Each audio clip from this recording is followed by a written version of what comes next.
Hello everyone. I hope you're all doing well. Today the subject of my lecture is the poem Night of the Scorpion written by Nassim Ezekiel.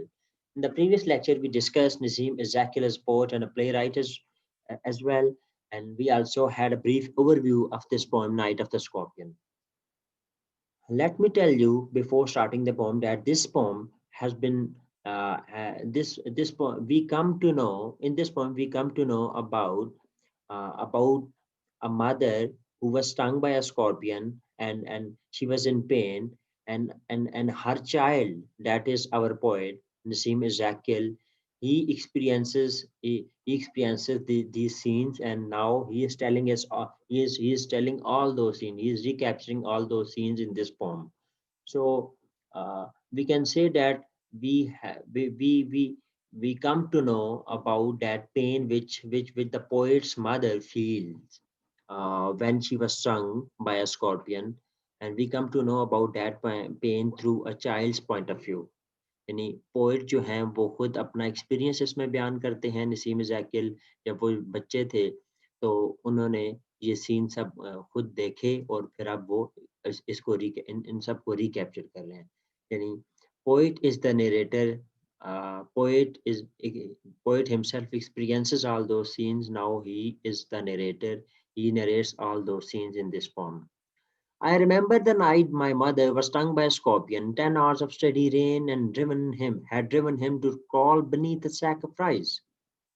यानी इसमें बताते हैं कि poet को अभी भी वो रात याद है जब उसकी माँ को एक बिच्छू ने काटा था, जो कि काटने के बाद भी तकरीबन 10 घंटे की जो बारिश थी, और उसको वो काटने के बाद फ़ौरन से वो एक अपनी सैक ऑफ राइस के नीचे जा छुपा और उसी के नीचे बोरी के नीचे 10 घंटे तक रहा क्योंकि बारिश लगी हुई थी बाहर।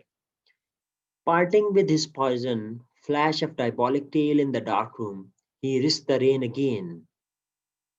अब उसके बाद क्या करता है कि यानी ओ, अपनी जहर के साथ अपनी अपनी जो डायबॉलिक और किस्म की सैटनिक किस्म की जो वेनमस किस्म की जो टेल है उसकी दम, वो क्या करता है वो उसके साथ वो फिर निकलता है रूम से, और यानी वो बारिश में ही निकलता है जब बारिश नहीं थम रही थी। तो वो उसके बाद इतने देर के बाद वो चावल की बोरी से अपने आप को मूव करता है, वो निकलता है वहां से। The peasants came like swarms of flies and buzzed the name of God 100 times to paralyze the evil one. अब होता यूँ है, द पेजेंट जो जितने फार्मर हैं, वहाँ पे विलेजर्स हैं उनके, वो जोक दर जोक आने लगते हैं उनके घर, और स्वार्म ऑफ फ्लाइज है जहाँ पे सिमिली यूज़ हुई है, यानी वो मक्खियों के झुंड की तरह, यानी वहाँ पर आते हैं उनके घर जहाँ पे पोएट की मदर को बिच्छू काटता है, वहाँ पे सब आते हैं और वो खुदा का नाम लेने लगते हैं ताकि ये जो बिच्छू ने काटा है इसका असर कम हो। आप अक्सर देखते हैं कि जब ऐसे कोई सीन गाँव में हो जाए, हमारे घरों में हो जाए, तो our villages, our neighbours, they also uh, frequently come to our home. Uh, so they start, they pray for us. So they buzz the name of God to paralyze such pain, to you can say pacify, to alleviate such pain. All right. So they seek help from God in such cases. यानी हमारे यहाँ गांव में अभी भी ऐसा होता है। अब पोइट भी उन लोगों का बताना चाहते हैं कि लोग प्रैक्टिकली कुछ नहीं करते, दर्द जो होता है माँ को उसके बारे में इतनी केयर नहीं कर रहे होते। They just they just come they just come like swarm of flies and they just buzz the name of gods, and आखिर में कह देते हैं कि हाँ जी इसमें भी कोई बेहतरी होगी, ये दर्द जो है आपके इस काम आएगा, आपके गुनाह को माफ करवाएगा। यानी एक्चुअल चीज़ जो है उसको पेन में से निकालना, ये चीज़ भूल जाते हैं, ये उसकी हेल्प की practically they don't practically help her, rather they start saying like the things like ये दर्द आपको आपके गुनाह माफ फरमाएगा, आप ये कर देगा, वो कर देगा, यानी ये जो विलेजर्स की बातें होती हैं। पोएट जहाँ पे उनको क्रिटिसाइज़ भी करता है। With candles and with lanterns, throwing giant scorpion shadows on the mud-baked walls, they searched for him. He was not found. They clicked their tongues. यानी वो अपने उनके हाथों में लालटेनें वगैरह होती हैं, मोमबत्तियां वगैरह, उसके साथ आती हैं, और आते हैं सब लोग उसका वो जो उनके हाथ में दिए वगैरह होते हैं उनकी रोशनी से जो ये स्कॉर्पियन का शेडो है ये वहाँ पे दीवारों पे भी पड़ता है, मड बेक्ड वॉल्स पे भी पड़ता है। यानी वो जो मट्टी की दीवारें बनी होती हैं, उस पे भी पड़ता है, लेकिन वो उनको मिलता नहीं है। तब वो अपनी क्लिक करते हैं अपनी टंग्स को, उसके बाद क्या होता है, with every movement that the scorpion made his poison moved in mother's blood, this said. जब उसकी पोएट की माँ को अ, उसके जिस्म के अंदर ये पॉइज़न फैलती है, उसे पेन होता है, तो साथ-साथ वो कहते हैं, अब वो बजाए कोई हल करने के, बजाए कोई इलाज के, वो ये बातें कहते हैं। May he sit still, they said. May the sins of your previous birth be burned away tonight, they said. May your suffering decrease, the misfortunes of your next birth, they said. May the sum of all evil balance in this unreal world against the sum of good become diminished by your pain. यानी अब वो इस तरह की दुआएं करते हैं, यानी ये काश के ये बैठ जाए दर्द, और ये जो जितने भी आपकी गुनाह है पिछले और अगले, ये सब आपकी सफ़रिंग आप जितनी अभी सफ़र कर रही हो उसके ज़रिए ये बख्शे जाएँ, ये माफ़ हो जाएँ। जितने भी मिसफॉर्च्यून्स हैं नेक्स्ट बर्थ में या पिछली बर्थ में जो भी हो गए हैं वो आपके माफ़ हो जाएँ। जितने भी आपने गुनाह किए हैं, जितने भी यहाँ पे इम्बैलेंसेस इस तरह की हुई हैं, वो सारे बैलेंस हो जाए अच्छी चीज़ों के साथ। और वो सारे गुनाह जो है इस पेन के साथ वो कम हो जाएँ या ख़त्म हो जाएँ। May the poison purify your flesh of desire and your spirit of ambition, they said. And they sat around on the floor with my mother in the center. यानी उसे कहते हैं कि ये पॉइज़न जो है आपके फ्लेश को प्यूरिफ़ाई कर दे, आपकी जो डिज़ायर है, फ्लेश की डिज़ायर है इसको प्यूरिफ़ाई कर दे, एम्बिशन है जो इसको प्यूरिफ़ाई कर दे, आपको प्यूरिफ़ाई कर दे, ये जो जितना दर्द आप सह रही हो, आपको ओवरऑल प्यूरिफ़ाई कर दे, आपके गुनाह माफ़ कर दे।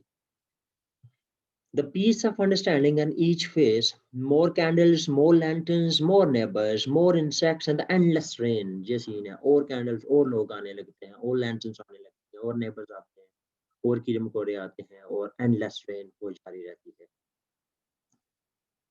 My mother twisted through and through, groaning on a mat. My father, skeptic and rationalist।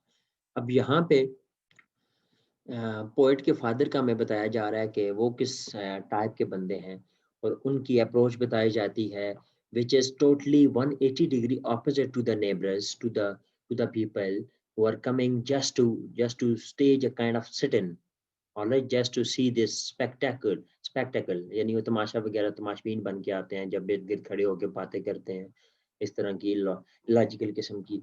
और इसके बरक्स उसके उसके हस्बैंड क्या करते हैं और पोएट के फादर क्या करते हैं। Actually the my father sceptic था, maybe this word is sceptic, यहाँ पे there is a little spelling mistake over here. My father's skeptic rationalist trying each curse and blessing, powder, mixture, hub, and hybrid. He even poured a little paraffin upon the bitten toe and put a match to it. वो क्या करते हैं, वो rationals किस्म के बंदे हैं, वो रैशनैलिटी पे बिलीव करते हैं, लॉजिक पे करते हैं। अब वो बजाय इस तरह की कर्स और ब्लेसिंग जैसे बातों के बजाय वो क्या करते हैं, वो कोई एक बनाते हैं, मिक्सचर सा बनाते हैं हर्ब्स का, हाइब्रिड पाउडर्स वगैरह का, और पैराफिन वगैरह भी उसमें डालते हैं। और उसमें क्या करते हैं, और फिर आग भी थोड़ी सी लगाते हैं उस जगह पर, ताकि जहाँ पे जहर लगा है, जहाँ पे where the scorpion bit the poet's mother, वहाँ पे उस जगह को his father put a match to that place as well. ठीक है, वो पैराफिन लगा करके उस जगह को थोड़ी सी जलाते भी हैं ताकि जहर का असर खत्म हो। ठीक है, और पाउडर बनाकर, हर्ब वगैरह बनाकर, इसका कोई मिक्सचर भी, पेस्ट सा बनाकर भी वहाँ पे लगाते हैं। Then I watch the flame feeding on my mother, यानी पोएट फिर देखते हैं उसकी जहाँ जिस जगह पे बिच्छू ने माँ को काटा है उस टो को जलते हुए भी देखा है पोएट ने, यानी उसके फादर वहाँ पे ज़ाहिर है उसको थोड़ी सी जलाते हैं, in order to alleviate the pain, in order to stifle and control the poison from, in order to control the poison from moving, from spreading into the body of the mother, poet's mother. I watched the holy man perform his rites to tame the poison with an incantation। उस poet कहते हैं कि मैंने Holi man को भी देखा है, वो अपने दमद्रूद कर रहे हैं, इनकेंटेशन कर रहे हैं, जादू जंतर वगैरह कर रहे हैं ताकि वो पॉइजन को रोक सके। After 20 hours, it lost its sting. आखिरकार 20 घंटों बाद इसका जहर का असर, इसका दर्द खत्म हुआ। और जो ही खत्म हुआ जहर का असर, तो what does poet's mother say? She says, my mother only said, thank God the scorpion picked on me and spared my children. यानी 20 घंटे की सफरिंग के बाद जब वो उनकी सफरिंग से निकलती हैं, तो एक ही बात कहती हैं कि thanks God the scorpion picked on me and spared my children. यानी यहाँ पे हमें पोएट एक मदर लव भी बता रहे हैं। ज़ाहिर है एक माँ ही ऐसा कह सकती है जो 20 घंटे सफ़र करने के बाद भी ये बात कह रही है। इस पे there are two very important points in this poem. One is that mother's love for her children, and the other is the people, the neighbors attitude. ठीक है, हमारे यहाँ भी ऐसा ही होता है कि नेबर्स का एटीट्यूड, कोई प्रैक्टिकली हेल्प करने के बजाय दे जस्ट स्टार्ट टॉकिंग। ठीक है, और यानी रिलेट करने लगते हैं चीज़ों को कि आपकी गुनाह ख़त्म होंगे, इससे इसमें भी कोई बेहतरी होगी। ये जो पॉइजन ने काट लिया, ये स्कॉर्पियन ने काट लिया, इसमें भी कोई बेहतरी होगी। इस तरह की बातें इलॉजिकल स्टार्ट हो जाती हैं। यानी ये पोइट हमें इस चीज़ के बारे में बताना चाह रहे हैं। So in the next lecture, we will try to discuss the themes of this poem, all right, and a little more discussion on some other aspects as well. So this was all about the text of the poem. Thank you very much for watching. If you have any question, please ask me.